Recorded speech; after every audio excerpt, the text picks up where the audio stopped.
നമസ്കാരം കടികളെ, എന്തുണ്ട് വിശേഷം? സുഖല്ലേ? കാന്താരിസ് ചാക്കോച്ചിയാണ്. നമ്മളിന്നൊരു പുതിയ ഡിഷുമായിട്ട് വന്നിരിക്കുക. നല്ല കിടിലൻ സാധനമാണ് കേട്ടോ. നമ്മളിത് പണ്ട് തൃശ്ശൂര് മറ്റേ പാലപ്പള്ളിയാണ് താമസിച്ചിരുന്നത്. അപ്പൊ അമ്മയുടെ അമ്മയുണ്ടല്ലോ, നല്ല അടിപൊളി ഒരു വട്ടയപ്പം ഉണ്ടാക്കി തരായിരുന്നു. സൂപ്പർ സാധനമാണ് വട്ടയപ്പം എന്ന് പറഞ്ഞു കഴിഞ്ഞാൽ. അത് മാമ്പഴത്തിന്റെ ചാറുകൊണ്ട് ഉണ്ടാക്കുക. നമുക്ക് നല്ല നാട്ടുമാങ്ങ കിട്ടുകയാണെങ്കിൽ, നമ്മളെ ഇപ്പൊ നല്ല മാങ്ങയുടെ സീസണല്ലേ, അപ്പൊ നാട്ടുമാങ്ങ കിട്ടണമെങ്കിൽ നാട്ടുമാങ്ങ കൈ വെച്ച് ഉടച്ചിട്ട് അതിന്റെ ചാറ് ഇങ്ങോട്ട് എടുക്കണം. അതിൽ വട്ടയപ്പത്തിന്റെ കൂട്ടി അതിനൊരു വട്ടയപ്പം ഉണ്ടാക്കി കഴിഞ്ഞാൽ ഭയങ്കര ടേസ്റ്റാണ്. കുട്ടികൾക്കൊക്കെ ഭയങ്കരമായിട്ട് ഇഷ്ടപ്പെടും. സാധാരണ മറ്റുള്ള വട്ടയപ്പം ആളുകൾക്ക് ഇഷ്ടമല്ല, പക്ഷെ ഇത് കണ്ടു കഴിഞ്ഞാൽ ഉറപ്പായിട്ടും കഴിക്കും. അപ്പൊ ഇതിന്റെ കൂട്ടൊക്കെ കാണണം എന്നുണ്ടെങ്കിൽ നമ്മുടെ കൂടെ വന്നിട്ടുണ്ടെങ്കിൽ പെട്ടെന്ന് പോയിട്ട് നമുക്ക് പെട്ടെന്ന് ഉണ്ടാക്കി വരാം. ഒരു അടിപൊളി വട്ടയപ്പാണ്, വേഗം പോയിട്ട് വരാം. വാ.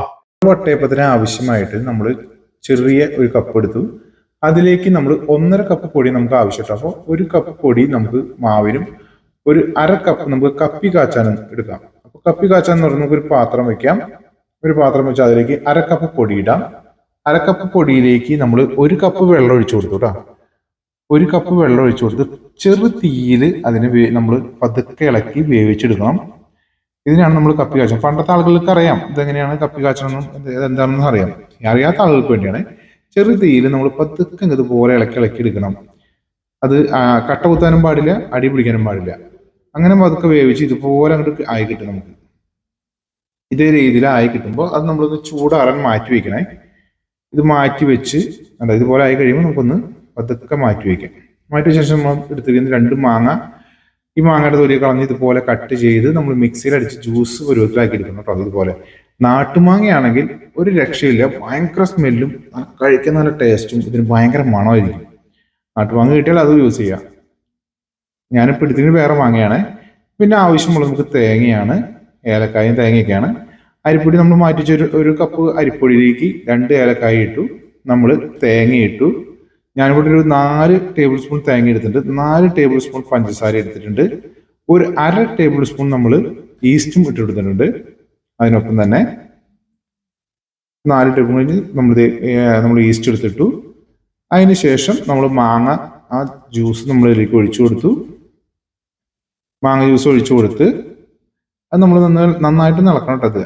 ഇത് അടിയിലേക്ക് ശരിക്കും ഒരു സ്പൂൺ ഇട്ട് ഇളക്കണം. ആ കപ്പി കാച്ചി നമ്മൾ അതിന്റെ മുകളിൽ ഇട്ട് കൊടുത്തു. എന്നിട്ട് നമ്മളൊന്ന് മിക്സിയിൽ അടിച്ചെടുക്കണം കേട്ടോ. കപ്പി കാച്ചി ഇട്ട് കൊടുത്ത് നന്നായിട്ടൊന്ന് അടിച്ചെടുക്കുക. അടിച്ചെടുത്ത് കഴിയുമ്പോൾ ഇതേ പരുവത്തിൽ നമുക്ക് കിട്ടും. ഒരു പാത്രം വെച്ച് അതിലേക്ക് ഒഴിച്ചു കൊടുത്ത് ഇതിന് ഞാനിവിടെ 2 മണിക്കൂറോളം വെച്ചിട്ടാണ് ഇതിന് നമ്മൾ എന്താ പറയുക, നമ്മൾ പൊങ്ങി വരും. ഈ സാധനം നമ്മുടെ മാവ് ഇതുപോലെ പൊങ്ങി വരിക. അതിനുശേഷം നമ്മളൊരു ഇഡ്ഡലി പാത്രം വെക്കുക. അതിലൊരു നമ്മൾ സ്റ്റീലിന്റെ പാത്രം വെച്ചിട്ട് നമ്മൾ ഇതുപോലെ അല്പം നെയ്യൊക്കെ ഒഴിച്ചു കൊടുത്ത് അതൊന്ന് നന്നായിട്ട് പുരട്ടിയതിന് ശേഷം അതിന്റെ മുകളിലേക്ക് നമ്മൾ ഈ മാവ് ഒഴിച്ചു കൊടുത്തു. നമ്മൾ മാവ് ഒഴിച്ചു കൊടുത്ത് അതിനൊരു ലെവലാക്കണം. നമ്മൾ നല്ല കണ്ടമാനം ഒഴിച്ച് നിറയ്ക്കരുത്, കുറച്ച് ഒഴിച്ചു കൊടുത്ത് നമ്മൾ ഇതുപോലെ ലെവലിലാക്കി വെക്കുക. ഒരു ഭംഗിക്ക് ഒരു ചെറിയ വെച്ച് കൊടുത്തു. പിന്നെ ടൂട്ടി ഫ്രൂട്ടി നമ്മൾ അതിന്റെ മുകളിൽ ഇങ്ങനെ കുറച്ചങ്ങനെ ഭംഗിക്ക് വേണ്ടിയിട്ട് നല്ല ഒരു ഭംഗിയായിരിക്കും കാണാനായിട്ട്. അതാണ് ഇതിന്റെ ഒരു കണ്ണഞ്ചിപ്പിക്കുന്ന ഒരു പ്രത്യേകത വേണം നമുക്ക് എപ്പോഴും. വട്ടയപ്പമൊക്കെ എങ്ങനെയാണല്ലോ, നമ്മൾ സാധാരണ വട്ടയപ്പമല്ല, ഒരു വെറൈറ്റി വേണ്ടേ, അപ്പൊ അതുകൊണ്ടാണ്. പിന്നെ ഇത് നമ്മൾ മുന്നേ നാട്ടുമാങ്ങയിലാണ് കഴിച്ചിട്ടുണ്ടോ. അമ്മമ്മ ഉണ്ടാക്കി തന്നിട്ട് അതിന്റെ ഒരു ടേസ്റ്റ് ഇപ്പോഴും അതിന്റെ മണവും അതിന്റെ ടേസ്റ്റും നമ്മളെ വായന്ന് പോയിട്ടില്ല. അത്ര രുചിയാണ്. അമ്മമ്മേനെ ഈ സമയം നമ്മൾ ഓർക്കുന്നു. അപ്പൊ നമ്മൾ വിട്ടുപിരിഞ്ഞു പോയി. അപ്പൊ ആ പുള്ളിക്കാരത്തിന് ഓർത്ത് നമ്മൾ സമർപ്പിച്ച് നമ്മൾ ഉണ്ടാക്കുന്ന ഇതുപോലെ നമുക്ക് വട്ടയപ്പം വെന്ത് കിട്ടി. നന്നായിട്ട് പൊന്തി നല്ല അടിപൊളി വട്ടയപ്പമായിട്ടുണ്ട്. ഇത് ചൂട് ആറിയതിനു ശേഷം മാത്രം നമ്മൾ ഇളക്കിയെടുക്കാൻ പാടുള്ളൂ. ചൂട് ആറിയതിനു ശേഷം നമ്മൾ പതുക്കെ ഇതുപോലെ ഒരു സ്പൂൺ ഇട്ട് ഇങ്ങനെ ഇളക്കിയെടുക്കാം. പതുക്കെ നമ്മളൊരു സ്പൂൺ ഇട്ട് ഇളക്കി നമുക്ക് വേറൊരു പാത്രത്തിലേക്ക് ഇതുപോലെ മാറ്റി വയ്ക്കാം. കാണാൻ എന്ത് ഭംഗിയല്ലേ, അടിപൊളി. ഇതിൽ വേറെ ഒരു മഞ്ഞ കളറോ അല്ലെങ്കിൽ മഞ്ഞപ്പൊടി ഒന്നും ഇട്ടിട്ടില്ല കേട്ടോ. മാങ്ങയുടെ ആ കളറാണ്, വേറെ ഒന്നുമില്ല. ഇതുപോലെ ഒന്ന് കട്ട് ചെയ്ത് എൻ്റെ മക്കളെ, ഇതിന്റെ മണമല്ല, ഇതിൻ്റെ ഒരു ടേസ്റ്റ് ഉണ്ടല്ലോ, ഒരു 1.5 മുതലാണ്. സ്മെല്ല് നമുക്ക് ആ നാട്ടുമാങ്ങയുടെ ഇതിൽ കിട്ടണമെങ്കിലും ഭയങ്കര രുചിയാണ്. നിങ്ങൾ മസ്റ്റായിട്ട് നിങ്ങൾ കുട്ടികൾക്കൊക്കെ ഉണ്ടാക്കി കൊടുത്താൽ അവർ ഉറപ്പായിട്ടും കഴിക്കും. ആരും കഴിച്ചു പോകും. ഇതിന് പ്രത്യേക ടേസ്റ്റാണ്. അപ്പോൾ നിങ്ങൾ എന്തായാലും ഉണ്ടാക്കി നോക്കണേ.